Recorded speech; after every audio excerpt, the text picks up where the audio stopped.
Good afternoon बेटा। Good afternoon ma'am. कल का आपका जो टॉपिक चल रहा था सेकेंडरी मार्केट, ठीक है, मैंने आपको कंप्लीट यहाँ तक करवाया था, कैरेक्टरिस्टिक्स भी कंप्लीट हो चुके थे इसके। उसके बाद फंक्शंस और सर्विसेज ऑफ कैपिटल मार्केट भी कंप्लीट हो चुका था। उसके बाद बेनिफिट्स और roles of secondary market, it is also completed. Roles towards company, roles towards investors, it is also completed. And what is the difference between the primary market and secondary market? That is a stock exchange. Advantages of the listing companies, ठीक है, it is also completed. Drawbacks of the listing, drawbacks of the listing में आपको करवा रही थी। Drawbacks of the listing का meaning क्या होता है, लिस्टिंग का मीनिंग क्या होता है, when the company is listed, ठीक है, in the stock exchange, that is known as listing. Companies जब अपना नेम रजिस्टर्ड करवाती हैं, ठीक है, स्टॉक एक्सचेंज के अंदर अपने सारे डॉक्यूमेंट्स रजिस्टर्ड करवा देती हैं, that is known as listing, उसी को हम लिस्टिंग बोलते हैं, ठीक है। जैसे फॉर एग्जांपल आप एचलॉन में पढ़ रहे हैं, तो बीबीए थर्ड सेमेस्टर में आपकी लिस्टिंग हुई होगी, आपका नेम, एड्रेस, फादर्स नेम, ठीक है। तो नेम जब रजिस्टर्ड होना, that is known as listing. तो इसी तरीके से जो स्टॉक एक्सचेंज में जब कंपनीज वर्क करती हैं, तो वो भी लिस्टिंग होती हैं, ठीक है, लिस्टेड करवाती हैं अपने आप को, जिससे वो स्टॉक एक्सचेंज में अपनी सिक्योरिटीज को परचेज और सेल कर सके। Drawbacks of the listing, first drawbacks of the listing is encourages speculation. Encourages speculation का मीन्स होता है सट्टेबाजी, ठीक है। तो आपको पता है कि जब स्टॉक शेयर मार्केट जो होती है, एक तरीके से ये भी क्विक मनी जो है आपका बनाती है, इजीली पैसे को जल्दी से क्विक मनी बनाती है। तो इससे क्या होता है, it is also like a speculation. जैसे फॉर एग्जाम्पल आज आपने किसी कंपनी के शेयर परचेज किए, आफ्टर 10 डेज बाद उस कंपनी के शेयर्स की जो वैल्यू थी वो डबल हो गई। इट मीन्स आपका जो पैसा है बहुत जल्दी क्विकली वो मनी में बहुत ज्यादा पैसे में कन्वर्ट हो गया, ठीक है। तो इट इज रिस्क बियरेबल, एक तरीके से ये जुआ होता है, जैसे हम बोलते हैं ना स्पेकुलेशन, जिसे ग्लैमर जिसे बोला जाता है, ग्लैमरिंग जिसे बोला जाता है, ठीक है। तो ये एनकरेज करता है स्पेकुलेशन सिस्टम को। Next one is the bad publicity. जो कंपनीज होती हैं जिनकी रेपुटेशन अच्छी नहीं होती है, जिनके शेयर्स मार्केट में डाउन जाते हैं, ठीक है, उनका बैड पब्लिसिटी हो जाती है। जैसे फॉर एग्जांपल कोई कंपनी बहुत दिनों से लॉस बियर कर रही है, लॉस बियर करने से उसकी जो शेयर्स और डिबेंचर, उसकी सिक्योरिटीज की जो वैल्यू है वो भी डाउन होती जा रही है।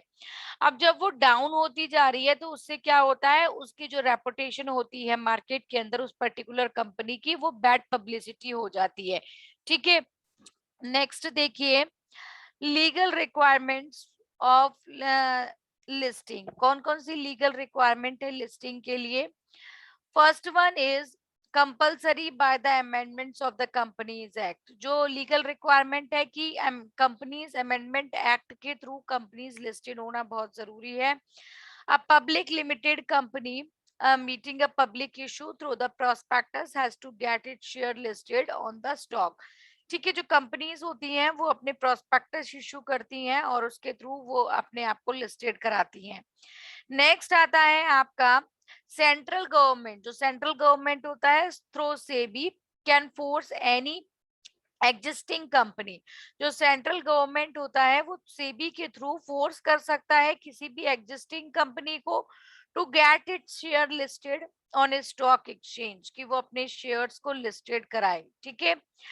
नेक्स्ट है इसका आपके सामने कि मिनिमम इशूड कैपिटल। तो जो minimum issued capital of the company should be 3 crore. Minimum issue capital कितना होना चाहिए? 3 करोड़ होना चाहिए, ठीक है, तभी एक कंपनी जो है वो लिस्टेड हो सकती है स्टॉक एक्सचेंज के अंदर। Different stock exchange can prescribe different minimum limits. देखिए, हर एक जो स्टॉक एक्सचेंज है उसकी अपनी एक लिमिटेशंस होती हैं, उसके अकॉर्डिंग वो एंटर करता है मिनिमम इशूड कैपिटल के अकॉर्डिंग। नेक्स्ट आता है लिस्टेड और on more than one stock exchange. Companies जो होती हैं, when paid up capital of A company is above ₹5 crore. जब किसी भी कंपनी का paid up capital above 5 crore होता है, it is obligatory for the company to seek listing on more than one stock exchange. ठीक है, तो इस टाइम पे क्या होता है, कंपनीज जो है वो लिस्टेड हो जाती हैं more than other companies stock exchanges में, जब उनका जो इशूड कैपिटल होता है वो मोर देन 5 करोड़ होता है। नंबर ऑफ जो शेयर होल्डर्स होते हैं, for every 1 lakh of the fresh issue of the capital there should be at least 10 shareholders. However, stock exchange can reduce the number of shareholders ratio. Number of shareholders ratio. For every rupees 1 lakh of the fresh issue of the capital, there should be at least 10 shareholders. Okay, stock exchange can reduce the number of shareholders ratio. उसके बाद में आता है आपका what are the procedures for the listing. कौन कौन से procedure की रिक्वायरमेंट होती है जब कंपनी लिस्टेड होती है at the time of listing of the company. First one is the document to be submitted. Document submit होना कंपलसरी है. A number of certificate and copies of the document should be submitted with the application which are. First one is 3 certified copies of the memorandum and article of association. 3 certified जो copies होती हैं article of association and memorandum of association की, वो deposit होना चाहिए. Next one आता है आपका कॉपीज ऑफ प्रोस्पेक्टस और offer of the sale made during the last 5 years. Copy of prospectus requirement होती है, offer for the sale during the last 5 years and regulate and advertisement regarding the offers made during the last 5 years. तो next है आपका copy of prospectus होना बहुत जरूरी है. ठीक है, कंपनीज की. Next one is copy of every report. जो भी रिपोर्ट कलेक्ट की जाती है उसकी कॉपी भी सबमिट होना कंपलसरी है. जैसे जो भी लेटर है, बैलेंस शीट है, जो भी कॉन्टेक्ट्स हैं, कोर्ट ऑर्डर है, ये सारी की सारी चीजों की कॉपी सबमिट होना बहुत जरूरी है सेबी में. ठीक है, स्टॉक एक्सचेंज के अंदर. उसके बाद में आता है fourth point, copy of every report. ये कंप्लीट हो गया. उसके बाद में आता है certified copy of under writing contracts. जो भी ब्रोकेज वर्क कर रहे हैं, ब्रोकर्स वर्क कर रहे हैं, जो भी वेंडर्स वर्क कर रहे हैं, जो भी प्रमोटर्स वर्क कर रहे हैं, जो भी selling agents and sales manager agreement जो भी वर्क कर रहे हैं, उनकी सर्टिफाइड कॉपी भी डिपॉजिट होना कंपलसरी है. नेक्स्ट आता है फिफ्थ पॉइंट है certified copy of service agreement of the जो मैनेजिंग डायरेक्टर्स होते हैं, इंडस्ट्रियल डायरेक्टर्स होते हैं, जनरल मैनेजर्स होते हैं एंड मैनेजर्स की जो भी सर्टिफाइड कॉपी है, सर्विसेज एग्रीमेंट है, ये भी सबमिट होना बहुत जरूरी है. उसके बाद में आता है 6 point, particular regarding material contacts, technical adviser and decision and makers and other documents is to be required. ठीक है, तो ये सारे के सारे डॉक्यूमेंट्स की रिक्वायरमेंट होती है जब कंपनी लिस्टेड होती है स्टॉक एक्सचेंज के अंदर. इंडिया कंट्री के अंदर टोटल 24 स्टॉक एक्सचेंजेस हैं. ठीक है, उसके बाद 7th पॉइंट आता है copy of agreement with industrial finance corporation. ठीक है, तो कॉपी ऑफ एग्रीमेंट भी रिक्वायरमेंट होता है. इंडस्ट्रियल फाइनेंस कॉर्पोरेशन के साथ कॉपी ऑफ एग्रीमेंट जो होता है उसकी रिक्वायरमेंट भी जरूरी होती है. नेक्स्ट आता है detail regarding reorganization, reconstruction, amalgamation and the copy activities. जो भी डिटेल होती है regarding the reorganisation, reconstruction and amalgamation, तो ये सारी की सारी डीलिंग्स भी बहुत जरूरी होती हैं. ठीक है, नेक्स्ट आता है that one is the 9th point, specimen copy of shares, certificates, debenture certificates, letter of appointment, letter of acceptance, letter of remuneration, transfer receipt and reliable receipt, ये सारी की सारी रिसिप्ट और सर्टिफिकेट्स जो हैं वो भी स्टॉक एक्सचेंज में सबमिट होना कंपलसरी है. criteria for the listing, which criteria is to be followed for the listing of the company. First one is the article of association contain the following rules. Article of association contain करता है इन following rules को. First आता है there should be no restriction on transfer of shares. कोई भी restriction नहीं होना चाहिए जब शेयर्स ट्रांसफर होते हैं. नेक्स्ट आता है fully paid shares are not subjected to company lien. ठीक है, जो fully paid shares होते हैं are not subjected to the company lane. Next, that one is the third point. Call paid in advance may carry interest but not be the confirmed right to the dividend. Okay. Next point is call are made on the shares only. जो calls होते हैं वो shares पे ही होने चाहिए after by the general meeting of the shareholders. Next आपका जो point है वो है आपका common form of transfer is used. Next, at least 49% of each classes of securities issued in offered. ठीक है, जो एटलीस्ट 49% जो क्लासेस हैं सिक्योरिटीज की वो ऑफर्ड होनी चाहिए फॉर द सब्सक्रिप्शन के लिए. नेक्स्ट क्राइटेरिया फॉर लिस्टिंग के बाद आता है the listing agreement may enforce following obligations on the part of the company. Which obligation is to be followed at the time of listing agreement? First one is the company must be fair to all applicants for the shares while making allotment. जो कंपनी है वो fair होनी चाहिए to all applicant for the shares while making allotment के time पे. The events of over subscription the stock exchange will uses advises the company about the basics to be adopted. Next one is the company must keep the stock exchange fully informed about the affecting the company such as to notify the stock exchange of the board meetings. जो board meetings होती हैं stock exchange की उनसे related जो है board meeting से related notification होना चाहिए. At which decisions about the dividend और जो भी decision होता है dividend से related उसकी information भी provide करनी चाहिए. नेक्स्ट आता है to inform the stock exchange about dealings of the dividend distribution. Stock exchange को प्रॉपर डीलिंग प्रोवाइड करना डिविडेंड डिस्ट्रीब्यूशन से related after the meeting of the board of the directors. Board of directors की मीटिंग के बाद में. Next आता है आपका हेलो हेलो यस मैम. ये इतना टॉपिक आपका जो लिस्टिंग ऑफ द कंपनीज है कौन कौन सी फॉर्मेलिटीज की रिक्वायरमेंट होती है लिस्टिंग ऑफ द कंपनीज में जब कंपनी लिस्टेड होती है तो ये आपका कंप्लीट हो गया है. नेक्स्ट देखिए नेक्स्ट टॉपिक है आपका इसी के अंदर methods of trading in stock exchange. ठीक है, which method is to be used in the stock exchange. कौन कौन से मेथड्स होते हैं जिन्हें यूज किया जाता है स्टॉक एक्सचेंज के अंदर. ठीक है, स्टॉक एक्सचेंज मैंने आपको ऑलरेडी बता ही दिया है. जो सेकेंडरी मार्केट होती है उसी को हम स्टॉक एक्सचेंज बोलते हैं जहां पर हम एग्जिस्टिंग सिक्योरिटीज को परचेज एंड सेल करते हैं. एग्जिस्टिंग मींस होता है जो ओल्ड सिक्योरिटीज होती हैं उन्हें परचेज और सेल किया जाता है शेयर्स और डिबेंचर्स को.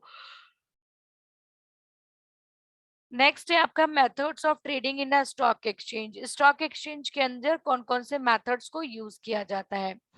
फर्स्ट जो मेथड है स्टॉक एक्सचेंज के अंदर फर्स्ट मेथड कौन सा यूज किया जा रहा है चॉइसेस ऑफ अ ब्रोकर्स. जो ब्रोकर्स होते हैं उनकी चॉइसेस होना. Any person who wants to buy और सेल द सिक्योरिटी. कोई भी ऐसा पर्सन जो कि बाय करना चाहता है और सेल करना चाहता है सिक्योरिटीज को should be a broker or a sub brokers. वो क्या कहलाता है ब्रोकर और सब brokers. Who should be a member of stock exchange. वो एक मेंबर बन जाता है स्टॉक एक्सचेंज का and enjoy good reputation.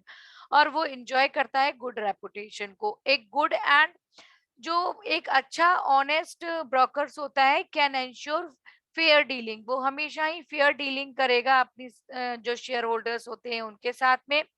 And prompt the transactions at a best possible prices. और जो ट्रांजेक्शन करेगा वो बेस्ट पॉसिबल प्राइसेस पे करेगा. बहुत ज्यादा प्रॉफिट अर्न नहीं करेगा. जितना प्रॉफिट मार्जिन होता है सिर्फ उतना ही अर्न करेगा. ठीक है, चॉइसेस ऑफ द ब्रोकर्स आता है फर्स्ट पॉइंट कि इसमें स्टॉक एक्सचेंज क्या करता है चॉइसेस देखता है कि कौन सा ब्रोकर एक अच्छी तरीके से वर्क कर रहा है उसका अपॉइंटमेंट करता है स्टॉक एक्सचेंज. नेक्स्ट आता है प्लेसिंग द ऑर्डर. ऑर्डर को प्लेस करना. After selecting the brokers. Brokers को सिलेक्ट करने के बाद जो स्टॉक एक्सचेंज होता है ब्रोकर और सब ब्रोकर्स को सिलेक्ट करने के बाद the client it places an order. जो क्लाइंट्स होते हैं उनको ऑर्डर प्लेस करना. और सेल और परचेज ऑफ द सिक्योरिटीज. और जो सिक्योरिटीज होती है उन्हें सेल एंड परचेज करना with him which can be done through a letter. चाहे वो लेटर के थ्रू कर सकता है. एंड ओरल रिक्वेस्ट के थ्रू और ओवर द टेलीफोनिक। जो क्लाइंट्स होते हैं उनसे ऑर्डर चाहे वो टेलीफोनिकली ले सकता है, चाहे ओरल रिक्वेस्ट से ले सकता है, और चाहे लेटर के थ्रू उनसे ऑर्डर ले सकता है। तो ऑर्डर को सेकंड जो वर्क होता है ऑर्डर प्लेस करना होता है, ठीक है। At the best order differences दिए हुए द मेथड्स ऑफ ट्रेडिंग, किस तरीके से ट्रेडिंग मेथड्स को यूज करते हैं स्टॉक एक्सचेंज। फर्स्ट है ब्रोकर्स को चूज करना, ऑर्डर को प्लेस करना। At best order, such orders do not specify any specific prices. ऐसे orders, such orders do not specify any specific prices, only the name of the securities and the quality to be purchased is mentioned. At the best order, such orders do not have specify any specific prices. ये जो orders होते हैं उनकी कोई भी specific price और specify prices नहीं होती है. Not specify and specific price are there.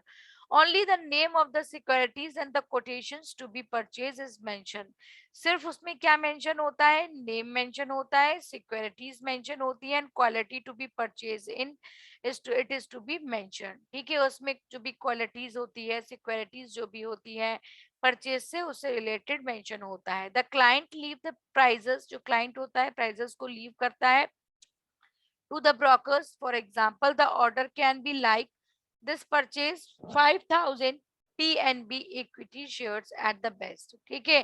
तो एट द बेस्ट ऑर्डर, जो ऑर्डर्स होते हैं क्लाइंट्स को एक बेस्ट ऑर्डर पे दिए जाते हैं। नेक्स्ट आता है लिमिट ऑर्डर। लिमिट ऑर्डर का मींस क्या होता है? In such order the clients tell the prices at which the securities is to be brought or sold. For example of such order is, for example, purchase 500 PNB equity share at the price of 295. ठीक है, तो limited order देना और limited price पे order देना, that is known as limited order. उन्हीं को हम लिमिटेड ऑर्डर बोलते हैं। जब ऑर्डर कैसे प्लेस होते हैं, जब प्लेस होते हैं ऑर्डर किस तरीके से प्लेस होंगे, जब लिमिटेड लिमिटेड ही ऑर्डर प्लेस करेगा कोई भी क्लाइंट और लिमिटेड प्राइसेस पे ऑर्डर करेगा, that is known as limited order. उसी को हम लिमिटेड ऑर्डर बोलते हैं। ओपन ऑर्डर का मीन्स होता है इट इज एन ऑर्डर, एक ऐसे ऑर्डर जो ओपनली दिए जाते हैं, ठीक है, उनको हम ओपन ऑर्डर बोलते हैं। नेक्स्ट आता है लिमिटेड डिक्शनरी, जो आपके आते हैं लिमिटेड जो ऑर्डर्स होते हैं। Such order mention prices range, ऐसे ऑर्डर जिनमें प्राइस रेंज मेंशन होती है उनको हम कौन से ऑर्डर बोलते हैं? Limited discretionary order. Such order mention prices ranges और टाइम लिमिट्स आल्सो। ऐसे ऑर्डर जिनमें प्राइस लिमिट मेंशन होती है और टाइम लिमिट भी मेंशन होती है for the execution of the order. For example, purchase 1000 PNB equity shares between rupees 280 और 2 रुपीज 290, ठीक है। तो ऐसे ऑर्डर जिनमें प्राइस और टाइम दोनों ही मेंशन होता है और दोनों ही लिमिटेड होते हैं, जिन्हें हम बोलते हैं D limited discriminatory order. Means सच ऑर्डर मेंशन प्राइसेस रेंज, ऐसे ऑर्डर जिनमें प्राइस रेंज भी लिमिटेड होती है और टाइम रेंज भी मेंशन होती है। फॉर एग्जांपल, मुझे पीएनबी के 200 शेयर्स चाहिए या फिर 1000 शेयर चाहिए, और कितने प्राइस के बीच में होना चाहिए? 280 से लेकर 290 के बीच में। फॉर एग्जांपल, आप मार्केट में जाते हैं, मार्केट में कोई पेन आप परचेज करते हैं, तो आपसे जो शॉपकीपर होता है वो ये क्वेश्चन बोलता है कि आपको किस रेंज में पेन चाहिए और कौन सी कंपनी का पेन चाहिए। तो आप बताते हैं कि मुझे लक्सर कंपनी का पेन चाहिए, ठीक है, या फिर मुझे पायलट का पेन चाहिए, ठीक है। कितनी प्राइस रेंज? 50 से लेकर 100 के बीच के प्राइस रेंज में मुझे चाहिए। या फिर आप कोई भी टी शर्ट शूज वगैरह पसंद करने के लिए जाते हैं, परचेज करने के लिए जाते हैं, तो आप उसमें एक पर्टिकुलर क्वालिटी बताते हैं और पर्टिकुलर प्राइस रेंज बताते हैं, तो उसी को बोला जाता है लिमिटेड डिस्टेंडरी ऑर्डर्स। नेक्स्ट आता है आपका stop loss order. Stop loss order का मींस क्या होता है? It is an order to sell securities. ये ऐसे ऑर्डर होते हैं to sell securities as soon as the prices falls up to a certain level or to purchase when the prices rise to a certain level. ठीक है। ये एक ऐसे order होते हैं जब किसी भी जो शेयर होता है उसकी जब प्राइजेस जो होती है एकदम से या तो वो बहुत ज्यादा इंक्रीज हो जाती है, फॉल डाउन हो जाती है, या बहुत ज्यादा इंक्रीज हो जाती है, तो उसी को बोलते हैं स्टॉप लॉस ऑर्डर। ठीक है। When the prices falls up to a certain level, एक सर्टेन लेवल पे प्राइजेस बहुत ज्यादा अप हो जाते हैं, या फिर प्राइजेस जो होते हैं बहुत ज्यादा कम हो जाते हैं एक सर्टेन लेवल पे, the client places the kind of order to protect himself against heavy fall or rises in the price, such as order would read like the buy 500 PNB shares at rupees 280। ठीक है। तो इसमें यही बताया गया है कि अपने आप को जो कस्टमर प्रोटेक्ट करने के लिए क्या करता है, ऐसी ऑर्डर्स को प्लेस करता है जहां पे या तो उसकी प्राइस बहुत ज्यादा डाउन हो जाती है या फिर उस शेयर्स की प्राइसेस बहुत ज्यादा अप हो जाती है। तो इस केस में कंपनीज क्या करते हैं, ऑर्डर को प्लेस करते हैं, protect himself again heavy fall. जो हैवी फॉल होता है उससे प्रोटेक्ट करते हैं अपने आप को। आता है स्टॉप लॉस ऑर्डर। नेक्स्ट देखिए, स्टॉप लॉस ऑर्डर के बाद है आपका, नेक्स्ट है executing the order। What do you mean by executing the order? Nowadays, the work of buying and selling the securities in most of the stock exchanges done through the computer। आपने देखा होगा जितनी भी securities cell की जाती हैं या फिर परचेज की जाती हैं बाय द ई कम्युनिकेशन के थ्रू की जाती है, means through the computer, through the आपके इंटरनेट के थ्रू, कंप्यूटर के थ्रू क्या किया जाता है, ऑनलाइन ट्रांजैक्शन किए जाते हैं। ठीक है।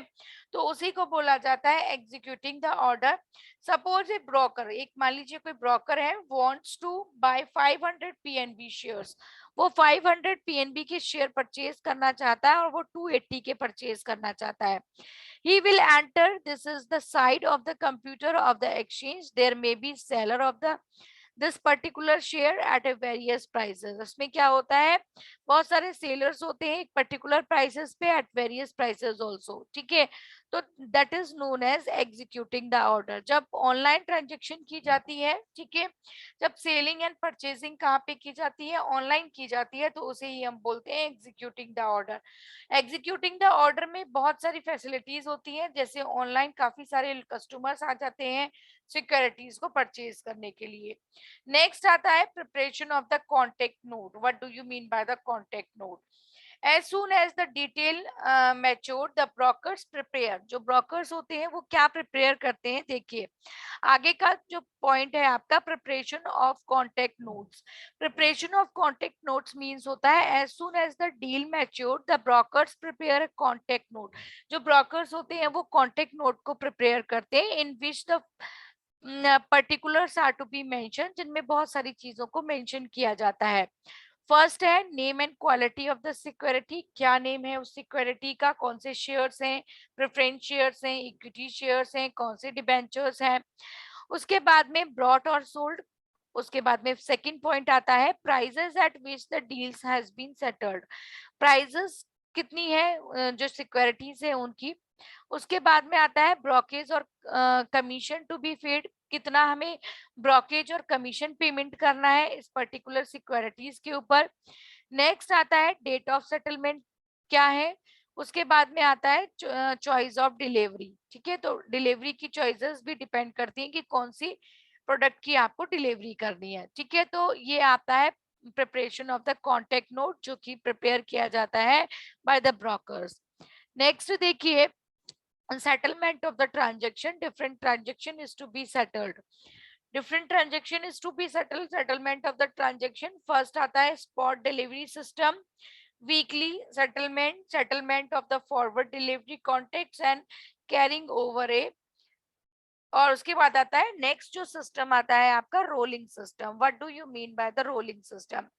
रोलिंग सिस्टम का मीनिंग होता है, rolling system means settling transaction on continuous basis. जो ट्रांजैक्शन होते हैं उन्हें सेटल करना एक कॉन्टिन्यूअस बेसिस पे, देयर बीइंग्स नो वीकली और मंथली सेटलमेंट। मंथली सेटलमेंट नहीं होता, ना ही वीकली सेटलमेंट होता है। जो सेटलमेंट होता है वो कॉन्टिन्यूअस बेसिस पे होता है, that is known as the rolling settlement. उसी को हम रोलिंग सेटलमेंट बोलते हैं। ठीक है। तो SEBI has introduce and made rolling settlement. जो सेबी है आपका, ठीक है, stock exchange board of India है, वो इंट्रोड्यूस करता है एक रोलिंग सिस्टम को, जो कॉन्टिन्यूअस बेसिस पे ट्रांजेक्शन्स होते हैं। तो किस मेथड को फॉलो कर रहा है? रोलिंग सिस्टम को फॉलो कर रहा है, compulsory for all scripts with the effects from the January 2002, जिसे जो कि स्टार्ट किया जाएगा कब से, जिसका इफेक्ट्स कब से आएगा, स्टार्ट कब से होगा, हुआ था 2002 से। The system of rolling system जो स्टार्ट जनवरी 2002 से स्टार्ट किया गया था। The system of rolling system has been introduce in the effect of T+5 settlement system. इसमें T+5 सेटलमेंट सिस्टम को फॉलो किया जाता है। T stand for the trading days, T का मतलब होता है trading, and S stand for the number of days, ठीक है, या फिर 5 stand for the number of days, ठीक है, 5 लिखा हुआ है, एस नहीं है। 5 stand for the number of days, T+S 5 settlement system को फॉलो करता है, जिसे हम रोलिंग सिस्टम बोलते हैं, ठीक है। तो रोलिंग सिस्टम फॉलो किया जाता है सेबी के through. From April 1st 2003 stock market has been adopted the T+1 system. 2003 April को जो स्टॉक एक्सचेंज ने है, उसने अडॉप्ट किया था 3+1 सिस्टम को, which means the delivery of the securities and the payment of prices has to be made one day. इसमें क्या था कि जो पेमेंट ऑफ सिक्योरिटीज है और प्राइजेस जो है वो वन डे में ही फुलफिल होना चाहिए, and after the trading. Under rolling system के थ्रू क्या होता है, ऑल ट्रांजेक्शन आर सेटल, सारे के सारे ट्रांजेक्शन को सेटल किया जाता है individually, or allow it ensure delivery payments under this system. Members must be sufficient funds throughout the trading cycles and not at the end of the cycle. Okay, so these are known as the rolling system. What are the advantages of the rolling system? Day to day transaction karna, that is known as rolling system. What are the advantages of the rolling system? Rolling system के कौन कौन से advantages हैं? First one आता है आपका reduction in default risk. Rolling system of settlement reduces default और aids to the efficiency. Next आता है आपका eliminations of speculation as a delivery of the securities and the payments has to be made on the following days of the transaction in T+1 system को follow करना। T+1 मैं आपको already बता चुकी हूँ। T+1 सिस्टम को जब हम फॉलो करते हैं तो इसमें सिक्योरिटीज का जो पेमेंट होता है, payment of the prices has to be made one day, उसी दिन प्राइजेस का पेमेंट हो जाता है, उसको ही हम T+1 सिस्टम बोलते हैं। उसके बाद में नेक्स्ट आता है आपका a transparent regularity and simple system. ये जो रोलिंग सिस्टम है एक तरीके से ट्रांसपेरेंट सिस्टम है, एक रेगुलेट सिस्टम है और बहुत ही ज्यादा सिंपल सिस्टम है। तो rolling system is a transparent system, better regulated system and simple to understand system, okay, to change of various लेटल्स। उसके बाद में आता है reduction in period of settlement. Reduction in period of settlement means होता है with the introduction of T+1 system settlement, the period of settlement of transactions has been reduced to the manager extents. Retail investors want immediate cashes for their securities, which this system is in a full, that is known as reduction in period of settlement. Next आता है little risk of price fluctuation. Little risk होती है price fluctuation होने की rolling system में, as the period of settlement is very short. जो period of settlement होता है बहुत ही शॉर्ट होता है। Changes of large scale fluctuation in the prices are very little. तो चेंजेस एंड प्राइसेस फ्लक्चुएशन होने के चांसेस जो है बहुत ही लो रहते हैं, बहुत ही कम रहते हैं। नेक्स्ट आता है आपका लिमिटेशंस कौन कौन सी है रोलिंग सिस्टम के through. The main limitation of rolling system of settlement is that since obligation is to be performed in a very short period, this could have to non-performance and increase marketing risk। जो market risk होती है वो बढ़ जाती है क्योंकि time duration बहुत ही कम रहता है, ठीक है। नेक्स्ट आपका है causes of price fluctuation on stock exchange. What are the causes of price fluctuation? Price fluctuation on stock exchange. Stock exchange में कि किस तरीके से प्राइजेस जो है फ्लक्चुएट होते हैं और क्यों फ्लक्चुएट होते हैं, ठीक है। नेक्स्ट लेक्चर में आपको यही करवाऊंगी कि कैसे प्राइजेस फ्लक्चुएट हो रहे हैं स्टॉक एक्सचेंज के अंदर। स्टॉक मार्केट इंडेक्स जो हम इंडिकेटर बोलते हैं वो क्या होता है, how index is calculated, index को किस तरीके से कैलकुलेट किया जाता है। इंडियन स्टॉक इंडिकेटर्स कौन कौन से हैं, बॉम्बे स्टॉक एक्सचेंज है जिसे हम BSE बोलते हैं, नेशनल स्टॉक एक्सचेंज है, ठीक है। तो ये सारा का सारा मैं आपको नेक्स्ट लेक्चर में कराऊंगी। Okay, now your class is over, any doubt any problem बताइए बेटा। Yes, no ma'am. Okay, your class is over. आप मुझे बताइए कितने स्टूडेंट्स हैं जिन्होंने बुक्स इशू करवा ली हैं। हेलो, मैम किसी ने नहीं कराई अभी तक। नहीं कराई है? ध्रुव को देखिए, ध्रुव ने बिल्कुल पूरी